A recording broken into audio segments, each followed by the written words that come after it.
Okay. Welcome to the Top 10 at 10. Today is June the 9th, 2014. I'm your host, Dan Wright. We're at firedoglake.com, and these are the top 10 stories. If this ever works. Here. Story number 10 is from the New York Times. Taliban claim responsibility for Pakistan airport attack. The Pakistani Taliban claimed responsibility Monday for a ferocious overnight assault in Karachi that stretched into the morning, in which gunmen infiltrated Pakistan's largest international airport and waged an extended firefight against security forces that resulted in 29 deaths and shook the country's already fragile sense of security. The attack was, quote, was a response to recent attacks by the government, unquote. Shahidullah Shahid, a spokesman for the Taliban, said by telephone, "We will continue carrying out such attacks." He insisted, however, that the group was seeking to resuscitate peace talks with the government. That's one way to do it, I guess. Story number 9 from the Washington Post. Pearson, of course, wins huge Common Core testing contract. I noted recently that 2 years ago, the nonprofit group Fair Test predicted that despite promises by policymakers that competition and innovation would result from school reform, it would be the same old education firms that would wind up with the big Common Core related contracts. Fair Test got that right. Pearson, the largest education company in the world, which already has numerous contracts with states for testing and materials, just won a whopper, a contract with one of the two multi-state consortia which are designing new core-aligned tests with federal funds.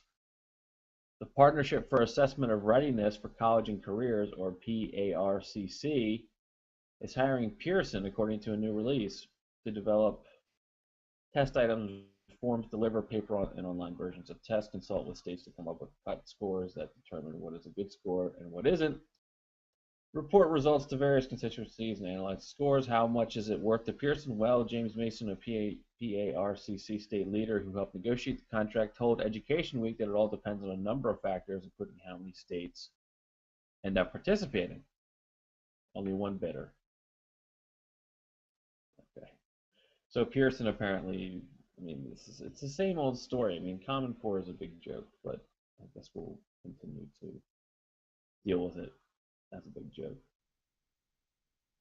And the same old people are going to rig the game to profit from the big joke. So there you go. Story number 8. This is from The Verge. Although I've seen the story everywhere. Computer passes Turing test for first time by convincing judges it is a 13-year-old boy. Eugene Gutzman seemed like a typical 13-year-old Ukrainian boy. At least that's what the third of judges at a Turing test competition this Saturday thought. Gutzman says that he likes hamburgers and candy and that his father is a gynecologist. Okay. But it's all a lie. This boy is a program created by computer engineers led by Russian Vladimir Veselov and Ukrainian Eugene Demchenko. That a third of judges were convinced that Gutzman was a human is significant. At least 30% of judges must be swayed for a computer to pass the famous Turing test. The test, created by legendary computer scientist Alan Turing in 1950, was designed to answer the question, quote, "Can machines think?" unquote, and it is a well-known staple of artificial intelligence studies. Gutzman passed the test at the Turing Test 2014 competition in London on Saturday, and the event's organizers at the University of Reading said it's the first computer to succeed. Professor Kevin Warwick, a visiting professor at the university, noted in a release that some will claim that the test has already been passed. He added that the words Turing test have been applied to similar competitions around the world, but this event involved the most simultaneous comparison tests than ever before, was independently verified, and crucially, the conversations were unrestricted. So they could ask the program about anything. Okay, so one step closer to Skynet. Thank you, everyone. Story number 6. Capital Eats the World. This is from Jacobin. I'm probably not going to be able to read all this, but in their essay last fall on the state of economics, Seth Ackerman and Mike Beggs charged that today's mainstream is irredeemably captured by conservative ideology. The good news is they're wrong. Pickety's work testifies to that. Contemporary mainstream economics is a politically broad tent and has a lot to contribute to economic analysis, but it needs to be struggled with, as many have in the debate surrounding capital in the 21st century. Every economic student learns the Caldor facts of economic growth. One of these is that the share of national income going to capital has a long-run tendency to stay constant. Heterodox economists have been pushing against this stylized fact for a decade, and finally, mainstream economists are recognizing and documenting that, far from being constant, the capital share has in fact increased around the world. A noted paper by Lucas Karabunis and Brent Nyman documented this in the corporate sector around the world, while Francisco Rodriguez and Arjun Jaydev show it for global manufacturing. Two explanations for this phenomenon typically thrown around by economists are trade and technology. The global supply of labor has increased relative to capital, and the technological change has lowered the price of capital and increases substitutability of capital and labor. Another explanation, of course, is political, with right-wing ideology and policy ideas diffusing around the world alongside the Great Right Turn and the demise of the Soviet Union. Piketty suggests that the rise is a long-term structural trend, the outcome of decelerating population and productivity growth coupled with a profit rate that stays steady. But what keeps R high? Piketty never explicitly says. This question is at the heart of the struggle over how to interpret his book. So I don't get too far into this. The neoclassical approach would be to examine three sets of forces in markets for capital that would account for its supply, demand, and taxes. Supply of capital given by the savings rate. And one important idea in Piketty is that the taste for savings at the top looks like the frugal and savings in order to consume for the future. The conceit of optimal growth theory. Instead, he suggests that a better way to think about savings is through models where accumulation and the building of estates are ends in of themselves. Okay, it's sort of a long article, so I'll stop there, but definitely check this out. This is highly recommended, not just by myself, but a lot of other people who look at this. I think this is a good breakdown and investigation of the Piketty book and economics generally, or contemporary economics. Story number 6. This is from Bloomberg View, Barry Ritholtz. Fining banks is only half the job. Since 2008, the U.S. authorities have meted out $87.53 billion in fines to global banks. That number comes from the data compiled by the Financial Times. Some people believe that bankers are finally getting their due, being hit with billions of dollars of penalties for their recklessness. I don't see it that way. Rather, it looks like a little more than a belated attempt to walk back the too big to jail trial balloon floated by U.S. Attorney General Eric Holder, probably. To me, this represents a colossal failure on the part of our political leaders, regulators, law enforcement officials, and bankers. I don't buy the concept that a lack of prosecution or conviction means no crimes were committed any more than I buy that O.J. Simpson's acquittal means he didn't murder his estranged wife. Rather, what this lack of criminal prosecution reflects is timidity by prosecutors who seem to have forgotten how to do their jobs. As an example, consider a list presented to a 2011 conference of the National Association of Attorneys General. There are 10 major areas of bank and mortgage fraud that were identified as ripe for prosecution. 1. Mortgage electronic registration systems, MERS, which Eric Holder was directly involved in. Mortgage pools, bad securitization, misplaced mortgage notes, force-placed insurance, illegal pyramid servicing schemes, document fraud for sale, false affidavits, perjury, robo-signing, foreclosure mills, active military members losing homes while on duty. This is a target-rich environment for any prosecutor who wanted to actually discharge his duties. What happened instead, as we have detailed too many times before, was that fearful prosecutors were deferred by a non-legal argument made by economists. Prosecutions would lead to economic collapse. Yep. So basically, people got BS'd out of it. They timidly let it go on, and they destroyed property rights for the middle class. The middle class no longer has real property rights because of the prosecutors. They no longer have the force of law. Ay, ay, ay.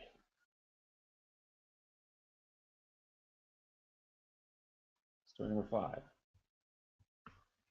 From Project Syndicate, America's late imperial dilemma. U.S. President Barack Obama is under attack from so-called liberal hawks. more or less to the left of center, as well as from active interventionists on the right, for being a weak president, leading a war-weary, even world-weary America in retreat. Obama's critics, whether on the left or the right, believe the United States has a unique calling to impose its will on the world. The only difference is that the former justify their views with talk of democracy and human rights, while the latter do not need any such justification because, after all, America is the greatest country on earth. Either way, the premise that the U.S. should lead forcefully rests on the idea that without a benevolent hegemonic power to police the world, chaos will ensue and the more malevolent forces will take over. This opinion was expressed most clearly in a recent article by conservative foreign policy. Oh, good, is that New Republic piece of trash that Robert Kagan put out. Kagan's argument is that other countries cannot be relied upon to behave responsibly without strong U.S. leadership. Like other hawks, he warns not only that dictators will behave badly if given the chance, which is clearly plausible, but also that democratic allies need to be kept in their place by a firm hegemonic hand. Yeah, the problem is, the Kagan family has really done America quite a disservice, haven't they? Him and Victoria Nuland, his wife, are a disaster. Still, Obama's instincts are right. At least he has recognized the limits of America's power to impose a global order by force. His success as a president rests less on good things he has done, although he has done plenty, than on the stupid things he has avoided, like getting into more unnecessary wars. That is something you can't say about President Obama. I will give you that. I mean, he didn't know he was pushed away. I mean, Syria, there was a lot of backlash, but at least he hasn't done another Iraq. I don't know if that's a good standard. It's like basically telling so hey, at least you didn't punch yourself in the face. Not exactly something to be proud of, but there you go. Story number 4 from Felix Salmon. Lessons from $110 million penthouse. The big NYC residential real estate headline of the week is that the penthouse apartment of the Woolworth building, one of the most beautiful skyscrapers in the world and the world's tallest building, is going on the market at a price of $110 million. Jesus. Many people have had grand plans for their grandest of spaces, but the one I remember best was back in 2000, when the top floors were going to be plus a change, plus a la même chose, turned into a glamorous penthouse apartment. The plan 14 years ago, however, was not to ask $110 million for the 8,975 square feet. Rather, it was to charge $15 million for 7,500 square feet, a mere $2,000 per square foot, compared to $12,000 per square foot this time around. There are a few lessons to be drawn here.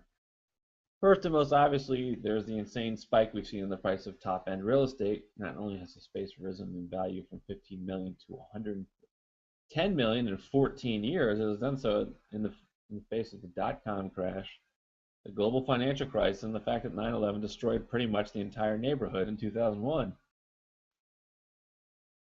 Secondly, the new plans for the Woolworth building prove yet again how important it is for anybody in the real estate industry to have very deep pockets. In principle, real estate investing is a high leverage game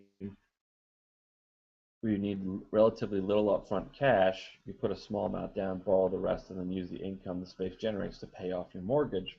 In practice, however, the real money often arrives after a space has been empty for a decade or more. You wait and wait and wait, and when the stars align, you strike. And after all, the top of the Woolworth building could easily have been turned into offices, as was the plan circa 2007. So, it's a physical manifestation of R is greater than G, which is the Piketty formula, the way that the rich get richer while people who have to work for a living fall further and further behind. Any $110 million apartment, of course, will be emblematic of extreme wealth inequality, but beyond that, the only way for the owner of the building to realize the incredible increase in value that the top floors have seen in the recent years was to keep them empty. If you need income, you can't get the wealth. If you want wealth, you can't chase the income. Or to put it another way, if $673,000 per year sounds like a lot of money to you, then wave goodbye to your chances of making $110 million. There you go. Story number 3. The horrifying truth of being a working mom at Walmart. This is Cosmo. Walmart is often seen as a magical wonderland that features low prices, huge selection, and sometimes and in-store McDonald's, but how often do you consider the men and women who work at the store? For many, the work is excruciating, and for a single mom, surviving a job at the corporation is impossible. So this goes through the $18,000 a year for people working full time. Also, one of the interesting facts in here is like 825,000 women work for Walmart. In the US, I imagine that is 825,000. That is a huge labor force. All the more reason the Walmart strike is going to have a real impact if they are successful. Story number 2, ABC News, Hillary Clinton defended the millions of dollars she and her husband, former President Bill Clinton, have earned giving paid speeches since leaving public office. In an exclusive with ABC's Diane Sawyer, we came out of the White House not only dead broke, but in debt. We had no money when we got there, and we struggled to, piece together the resources for mortgages, for houses, for Chelsea's education. It was not easy. Yeah, get that. Can you believe this crap? Yeah, the Bill has worked really hard. It's been amazing to me. He's worked very hard. First of all, we had to pay off all our debts. Okay, yeah, we understand. You have debts, like other people have debts. So you're like us, but you're not at all like us, so shut up. Which was, he had to make double the money because of obviously taxes. And then pay off the debts and get us houses and take care of family members. You needed like $50 million. Hillary Clinton's individual speaking fees reportedly averaged $200,000 per appearance. Get 400 grand from Goldman Sachs. So let me put it this way, Clinton told Sawyer, I thought making speeches for money was as much better thing than getting connected with any one group or company, as so many people who leave public life do. Since leaving the State Department, Clinton has spoken before a wide variety of businesses, from corporations like Goldman Sachs. There, let's leave there. I happen to give lots of speeches. Okay. Story number 1 from Fire Dog like yours truly. It happened again. Another shooting, this one in Las Vegas, has claimed the lives of 3 victims as well as the 2 shooters who committed suicide. The shooters shot themselves after killing 2 police officers in a pizzeria and a woman at a nearby Walmart. The motive for killing the police officer seems to be political, with one of the shooters yelling, "This is the start of a revolution." Before the shooting began, the shooters, a man and a woman in their 20s, still has yet to be officially identified, apparently believed they were part of a violent revolution. After shooting the police officers, they draped them in the famous Gadsden flag, which features the words, "Don't tread on me." Police are said to have found swastikas and white supremacist literature upon their initial investigation of the shooters. Neighbors described one of the shooters as militant. He talked about going underground and killing police officers. Talk about killing police officers. No one thought to contact police. I mean, basic shit here. After killing the officers in the pizzeria, the shooters headed to the Walmart across the street, where one of them killed a woman inside the front doors of Walmart. If she worked there or was just a random customer is unknown. So it may have been a greeter, it may have just been someone who was in the area. The police then arrived on the scene and exchanged gunfire with the shooters at the Walmart. The shooters then took their own lives. What exactly the shooters were trying to accomplish, if the goal was even rational, is unclear. The male shooter had told a neighbor he was kicked off Cliven Bundy's ranch, though the Bundy family said that was unlikely, given the talk of revolution, the use of Gadsden flag, and the targeting police officers. One could easily conclude the shooter saw the government as the enemy. Safe to assume there will be more of these to come. Very safe to assume, because we're not going to do anything to prevent this from happening again. So not surprisingly, it will. And that's the top 10 of 10. If you have a story you'd like me to feature on the top 10 of 10, please tweet me at Dan S. Wright. Be sure to read all the stories at firedogblake.com. Thanks for watching. See you later.